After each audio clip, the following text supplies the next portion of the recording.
Thiruvananthapuram medical കോളേജിൽ ശസ്ത്രക്രിയാ ഉപകരണം കാണാതായതിൽ യൂറോളജി വിഭാഗം മേധാവി ഡോക്ടർ ഹാരിസ് ഹസനെ സംശയനിഴലിലാക്കിയ അധികൃതർ. കാണാതായ ഉപകരണം കണ്ടെത്തിയത് ഡോക്ടർ ഹാരിസിന്റെ മുറിയിൽ നിന്നാണെന്നും ഒപ്പമുണ്ടായിരുന്ന ബില്ലിൽ തീയതി August 2 medical college principal doctor PK Jabbar പറഞ്ഞു. മുറിയിൽ അസ്വാഭാവികമായി ഒരാൾ പ്രവേശിക്കുന്നത് CCTV ദൃശ്യത്തിലുണ്ടെന്നും വിഷയത്തിൽ സമഗ്ര അന്വേഷണം വേണമെന്നും ആവശ്യം. ഡോക്ടർ ഹാരിസ് ഹസന് പിന്തുണ പ്രഖ്യാപിച്ച് KGM-CTA സംസ്ഥാന പ്രസിഡന്റ് ഡോക്ടർ റോസ്റ്റാര ബീഗവും പ്രതിപക്ഷ നേതാവ് VD സതീശനും രംഗത്തെത്തി. ഡോക്ടർ ഹാരിസിനെ പറ്റി ഒരു കോൺട്രവേഴ്സിയും ആരും ഒരു സ്ഥലത്തും പറഞ്ഞിട്ടില്ല. കുറച്ച് ലിറ്റിൽ ഇഷ്യൂസ് അതല്ലാതെ കണ്ട് പ്രശ്നങ്ങളില്ല. ഡോക്ടറെ ഒരു കൊടുക്കാനുള്ള ഒരു അന്വേഷണമാണ് ഇപ്പോൾ നടക്കുന്നത്. അങ്ങനെ ഒരു തോന്നൽ KGM-CTA ഉണ്ടോ? അല്ല, ഇപ്പം ആസ് ഓഫ് നൗ നമ്മൾ അങ്ങനെ വിചാരിക്കുന്നില്ല. പക്ഷേ അതൊരു സംശയത്തിൻ്റെ നിഴലിൽ നിൽക്കുകയാണ് മൊത്തത്തിൽ. ഇങ്ങനെ ഞാൻ പറഞ്ഞല്ലോ, ഓരോ രീതിയിലുള്ള പ്രൊസീജിയേഴ്സ് കാണുമ്പോൾ എല്ലാവർക്കും ന്യായമായും തോന്നുന്ന ഒരു സംശയമാണ്. അപ്പോൾ അതിന് ഞങ്ങൾ എങ്ങനെ പ്രതികരിക്കണം, എങ്ങനെയാണ് മുന്നോട്ട് പോകേണ്ടതെന്നുള്ള ഞങ്ങൾക്ക് ഡിസൈഡ് ചെയ്തേ പറ്റും. ആ ഡോക്ടറെ അപമാനിച്ച് ഇതാരും ഇനി വെളിപ്പെടുത്താതിരിക്കാൻ ബാക്കിയുള്ള ആരോഗ്യ പ്രവർത്തകരുടെ വായടപ്പിക്കാൻ ആരോഗ്യമന്ത്രിയുടെ നേതൃത്വത്തിൽ നടക്കുന്ന ഗൂഢാലോചനയാണ്. അതേസമയം വാർത്താ സമ്മേളനത്തിൽ പ്രിൻസിപ്പൽ ഉന്നയിച്ച വാദങ്ങൾക്ക് മറുപടിയുമായി ഡോക്ടർ ഹാരിസ് ഹസൻ രംഗത്തെത്തി. MG പ്രതീഷ് വിവരങ്ങളുമായി ചേരുന്നുണ്ട് തിരുവനന്തപുരത്ത് നിന്ന്. പ്രതീഷ്, ഈ വാർത്താ സമ്മേളനത്തിലുടനീളം ഹാരിസ് ഹസനെ സംശയത്തിന്റെ മുന്നിൽ നിർത്തുന്ന തരത്തിലാണ് പ്രിൻസിപ്പലിന്റെ പ്രതികരണങ്ങൾ, വാദങ്ങൾ, ആരോപണങ്ങൾ ഉണ്ടായത്. അതിലിപ്പോൾ ഏറ്റവും ഒടുവിലായി ഹാരിസ് ഹസന്റെ ഒരു മറുപടി, അവരുടെ വാട്സാപ്പ് ഗ്രൂപ്പിൽ ഇതുമായി ബന്ധപ്പെട്ടുള്ള മറുപടി വരുന്നു. അതിൽ എന്തൊക്കെ കാര്യങ്ങളാണ് വിശദീകരിക്കുന്നത്? ഈ മുറിയിൽ നിന്ന് ഈ ഉപകരണം കണ്ടെത്തിയെന്ന കാര്യത്തിൽ, അതുപോലെ അവിടെ ഒരു ബോക്സിലുണ്ടായിരുന്ന ബില്ല്, ഓഗസ്റ്റ് 2 എന്ന് തീയതി രേഖപ്പെടുത്തിയിട്ടുള്ള ബില്ല്, അതുമായി ബന്ധപ്പെട്ട് ഒപ്പം തന്നെ ഈ CCTV ദൃശ്യങ്ങളിൽ സംശയകരമായ ഒരാൾ ആ മുറിക്കകത്തേക്ക് പോകുന്നത് സംബന്ധിച്ച ദൃശ്യങ്ങളുണ്ട് എന്ന ആരോപണത്തിലൊക്കെ ഇപ്പോൾ ഹാരിസ് ഹസൻ മറുപടി പറയുന്നത്, വിശദീകരിക്കുന്നത് എങ്ങനെയാണ് പ്രതീക്ഷ? അർജിത്ത്, ശസ്ത്രക്രിയാ ഉപകരണം കാണാതായ സംഭവത്തിൽ ഇന്ന് രാവിലെയാണ് മെഡിക്കൽ കോളേജ് പ്രിൻസിപ്പളും സൂപ്രണ്ടും മാധ്യമങ്ങളെ കണ്ടത്. ഈ വാർത്താ സമ്മേളനത്തിൽ ഉടനീളം ഡോക്ടർ ഹാരിസ് ഹസനെ പ്രതിസ്ഥാനത്ത് നിർത്തുന്ന ഈ പ്രതികരണങ്ങളായിരുന്നു പുറത്തു വന്നത്. അതിൽ പ്രധാനമായും ഈ വിദഗ്ധ സമിതിയുടെ കണ്ടെത്തലിന്റെ അടിസ്ഥാനത്തിൽ DMEയുടെ നേതൃത്വത്തിൽ ഒരു അന്വേഷണ സംഘം രൂപീകരിച്ചിരുന്നു. ഈ അന്വേഷണ സമിതി കഴിഞ്ഞ കുറേ ദിവസങ്ങളായി മെഡിക്കൽ കോളേജിൽ പരിശോധന നടത്തുന്നുണ്ടായിരുന്നു. ആദ്യം ഈ ഹാരിസ് ഹസന്റെ മുറി ഒഴികെയുള്ള സ്ഥലങ്ങളിലാണ് പരിശോധന നടത്തിയത്. പിന്നീട് പ്രിൻസിപ്പലിന്റെ നേതൃത്വത്തിൽ ഇക്കഴിഞ്ഞ ബുധനാഴ്ച പരിശോധന നടത്തി. ബുധനാഴ്ച പരിശോധന നടത്തിയപ്പോൾ കാണാതായി എന്ന് പറയുന്ന മോസിലോസ്കോപ്പ് കണ്ടെത്തി. തുടർന്ന് ഇന്നലെ വീണ്ടും പരിശോധന നടത്തിയപ്പോൾ മറ്റൊരു പെട്ടിയിൽ വേറൊരു നെഫ്രോസ്കോപ്പ് ഉപകരണം കണ്ടു.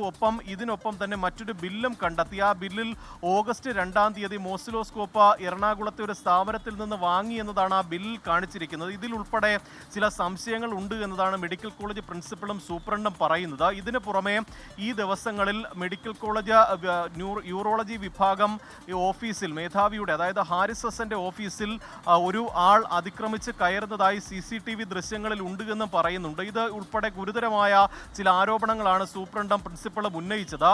പക്ഷേ ആ ആരോപണങ്ങൾക്ക് മറുപടിയുമായി അല്പസമയം മുമ്പ് ഡോക്ടർ ഹാരിസ് ഹസൻ രംഗത്തെത്തി.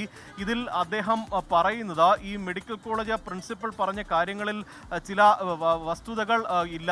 അതിൽ പ്രധാനമായും നെഫ്രോസ്കോപ്പ് എന്നുള്ള ഒരു ഉപകരണമാണ് ആ പെട്ടിയിൽ ഉണ്ടായിരുന്നത്. സാധാരണഗതിയിൽ ഈ കണ്ടം ചെയ്യാറായ നെഫ്രോസ്കോപ്പ് ഉപകരണങ്ങൾ ശരിയാക്കാൻ വേണ്ടി അയക്കാറുണ്ട്. അങ്ങനെ ചില ഉപകരണങ്ങൾ എറണാകുളത്തെ കമ്പനിക്ക് അയച്ചിരുന്നു. പക്ഷേ ഒരു ഉപകരണം ശരിയാക്കുന്നതിന് 2 ലക്ഷം രൂപ വരെ വിലയാകുമെന്ന് പറഞ്ഞപ്പോൾ തിരിച്ചയക്കാൻ നിർദ്ദേശിച്ചു. ആ ഉപകരണങ്ങളാണ് കൊറിയർ വഴി തൻ്റെ ഓഫീസിൽ എത്തിയിട്ടുള്ളത്. അതിൽ ഉള്ള ചില കവറുകൾ കണ്ടപ്പോഴായിരിക്കാം ആ സംശയങ്ങൾ തോന്നിയത്. അത് നെഫ്രോസ്കോപ്പാണ്. മോസിലോസ്കോപ്പും നെഫ്രോസ്കോപ്പും തമ്മിൽ വ്യത്യാസമുണ്ട്.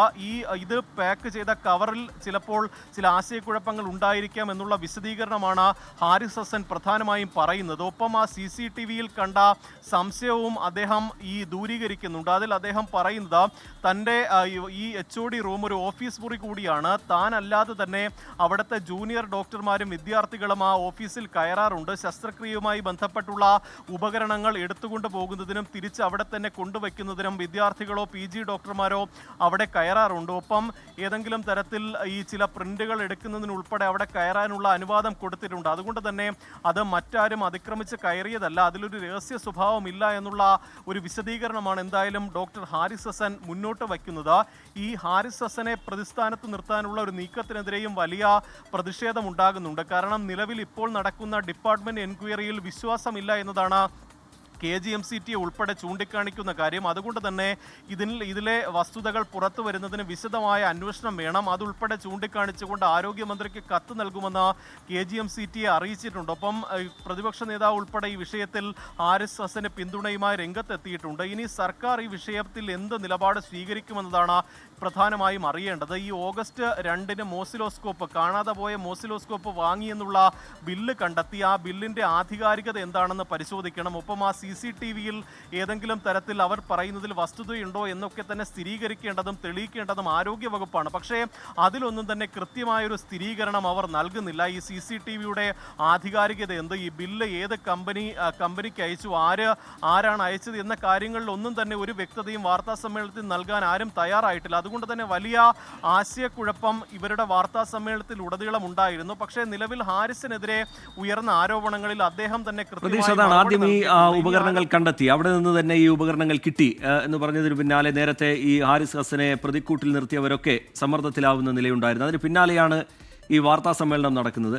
അതിലാണെങ്കിൽ തന്നെ എളുപ്പത്തിൽ മാധ്യമങ്ങൾക്ക് മുമ്പിൽ കാര്യങ്ങൾ വിശദീകരിക്കാവുന്ന തരത്തിലുള്ള ചില കാര്യങ്ങളാണ് ഒരു വലിയ സംശയം ജനിപ്പിക്കുന്ന തരത്തിൽ ഹാരിസിലേക്ക് വിരൽ ചൂണ്ടുന്ന തരത്തിലൊക്കെയുള്ള ആക്ഷേപങ്ങളായി പ്രിൻസിപ്പൽ വിശദീകരിച്ചത്.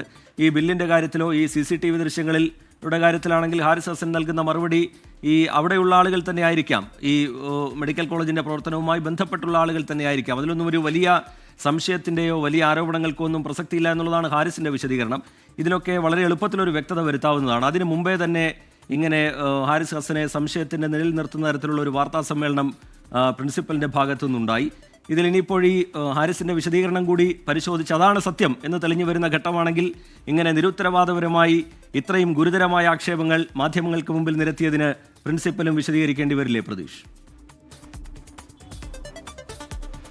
റിജിത്ത്, തീർച്ചയായും. കാരണം ഹാരിസിനെതിരെ വലിയ അച്ചടക്ക നടപടികൾ ഉണ്ടാകില്ല എന്ന് ആരോഗ്യവകുപ്പും ബന്ധപ്പെട്ട അധികാരികളും പറയുമ്പോൾ പോലും അദ്ദേഹത്തെ ഒരു സംശയ നിഴലിൽ നിർത്തുന്ന നീക്കങ്ങളാണ് പലരുടെയും ഭാഗത്തു നിന്ന് ഉണ്ടാകുന്നത്. ഒരു തരത്തിലും ഒരു ക്ലാരിറ്റിയും ഉണ്ടാകാത്ത വാർത്താ സമ്മേളനമാണ് ഇന്ന് നടന്നിട്ടുള്ളത്. മാത്രമല്ല ചില പോയിന്റുകളിലേക്ക് ഒരു ഹൈലൈറ്റ് ചെയ്യാനുള്ള ഒരു വ്യഗ്രതയും ഇന്നത്തെ വാർത്താ സമ്മേളനത്തിൽ കണ്ടു. അതായത് സൂപ്രണ്ട്, മെഡിക്കൽ കോളേജ് പ്രിൻസിപ്പളും വാർത്താ സമ്മേളനം നടത്തുന്നതിനിടെ മെഡിക്കൽ കോളേജ് സൂപ്രണ്ടിന് ഒരു കോൾ വരികയും അതിൽ ഈ അന്വേഷണ റിപ്പോർട്ടിന്റെ ചില ഭാഗങ്ങൾ വായിച്ചു കേൾപ്പിക്കാൻ സൂപ്രണ്ട് തന്നെ മെഡിക്കൽ കോളേജ് പ്രിൻസിപ്പലിനോട് നിർദ്ദേശം നൽകുന്ന കാഴ്ചയും വാർത്താ സമ്മേളനത്തിൽ കണ്ടു. അതായത് വിദഗ്ധ സമിതിയുടെ റിപ്പോർട്ടിൽ ഈ ഉപകരണങ്ങൾ കാണാനില്ല എന്ന് ഹാരിസ് ഹസൻ സമ്മതിച്ചു എന്നതാണ് ഈ മെഡിക്കൽ കോളേജ് പ്രിൻസിപ്പളും സൂപ്രണ്ടും ആവർത്തിച്ച് പറയുന്ന കാര്യം. പക്ഷേ ആ റിപ്പോർട്ട് വായിക്കുമ്പോൾ നമുക്ക് മനസ്സിലാകുന്നത് ആ ശസ്ത്രക്രിയ ചില ഉപകരണങ്ങൾ ഇല്ല, അതുകൊണ്ട് തന്നെ ആ ഉപകരണം ഉപയോഗിച്ച് ശസ്ത്രക്രിയ നടത്താൻ കഴിയാത്ത സാഹചര്യമാണ് എന്നുള്ളൊരു വിശദീകരണമാണ് ഹാരിസ് ഹസൻ നൽകിയിട്ടുള്ളത്. പക്ഷേ ഇതുൾപ്പെടെ, അതായത് അന്വേഷണ കമ്മിറ്റിക്ക് മുമ്പിൽ ഹാരിസ് ഹസൻ ഈ ഉപകരണം കാണാനില്ല എന്ന് സമ്മതിച്ചു എന്നുള്ള പോയിന്റാണ് പ്രധാനമായും ഈ വാർത്താ സമ്മേളനത്തിൽ ഹൈലൈറ്റ് ചെയ്യാൻ കൂടുതലും ശ്രമിച്ചത്. പക്ഷേ ഈ വിദഗ്ധ സമിതി റിപ്പോർട്ട് താൻ കണ്ടിട്ടില്ല എന്ന് ഡോക്ടർ ഹാരിസ് ഹസൻ തന്നെ ആവർത്തിച്ച് പറയുന്നുണ്ട്. ആ വിദഗ്ധ സമിതി റിപ്പോർട്ടിലെ ഉള്ളടക്കം ഉൾപ്പെടെ നേരത്തെ പല ഘട്ടങ്ങളിൽ ഡോക്ടർ ഹാരിസ് ഹസൻ ചോദ്യം ചെയ്തതാണ്. ഒപ്പം ഇതുമായി ബന്ധപ്പെട്ട നേരത്തെ നൽകിയ കാരണം കാണിക്കൽ നോട്ടീസിന് ഹാരിസ് ഹസൻ മറുപടി നൽകിയിട്ടില്ല. അതിന്റെ കാരണം ഈ റിപ്പോർട്ടിന്റെ ഉള്ളടക്കം അറിയാത്തത് കൊണ്ടാണ്. അത് ആവശ്യപ്പെട്ട് വിവരാവകാശ അപേക്ഷ ഉൾപ്പെടെ മറ്റൊരാൾ മുഖേന ഹാരിസ് ഹസൻ നൽകിയിട്ടുണ്ട്. അതുകൊണ്ട് തന്നെ ഈ വിദഗ്ധ സമിതി റിപ്പോർട്ടിന്റെ ആധികാരികത ഉൾപ്പെടെ ചോദ്യം ചെയ്യപ്പെടുന്നുണ്ട്. ഇതിൽ ഇനി ആരോഗ്യവകുപ്പ് എന്ത് നടപടി സ്വീകരിക്കുമെന്നതാണ് ഏറ്റവും പ്രധാനപ്പെട്ട കാര്യം. ശരി, MG പ്രദേശ് തിരുവനന്തപുരത്ത് നിന്ന് വിശദാംശങ്ങൾ പങ്കുവയ്ക്കുകയായിരുന്നു.